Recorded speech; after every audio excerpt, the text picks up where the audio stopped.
আজকে ভিডিওতে আপনাদের একটি শাড়ি টাইডি করে দেখাবো। এর জন্য আমি শাড়িটাকে 4 ভাঁজ করে নিয়েছি এবং এখানে আমি 4 ইঞ্চি পরিমাণ জায়গা রেখে দাগ কেটে নিয়েছি এবং এই দাগ বরাবর আমি এরকম সমান করে কুচি করে নিচ্ছি। তারপর দাগ বরাবর এরকম সুতা দিয়ে শক্ত করে পেঁচিয়ে গিট দিয়ে নিব এবং অপর পাশটাতেও আমি কুচি করে নিয়ে তারপর সুতা পেঁচিয়ে গিট দিয়ে নিব এবং সম্পূর্ণ শাড়িটাকে এরকম করে সুতা দিয়ে পেঁচিয়ে নিতে হবে এবং এরকম করে উপর থেকে নিচ পর্যন্ত সুতা দিয়ে একবার পেঁচিয়ে তারপর আবার শাড়িটাকে উল্টো করে আবার নিচ থেকে উপর পর্যন্ত এরকম করে পেঁচিয়ে নিয়ে গিট দিয়ে নিতে হবে।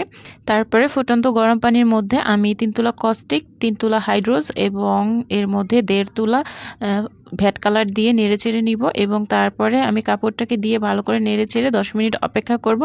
10 মিনিট পরে পরিষ্কার পানি দিয়ে খুব ভালো করে শাড়িটাকে ধুয়ে নিব। যে পর্যন্ত পরিষ্কার পানি না বের হয় তারপর সুতোগুলো কেটে নিব এবং কাপড়টাকে রোদে শুকিয়ে আয়রন করে নিব। আজকের এই শাড়িটা কেমন লেগেছে কমেন্ট করে জানাবেন।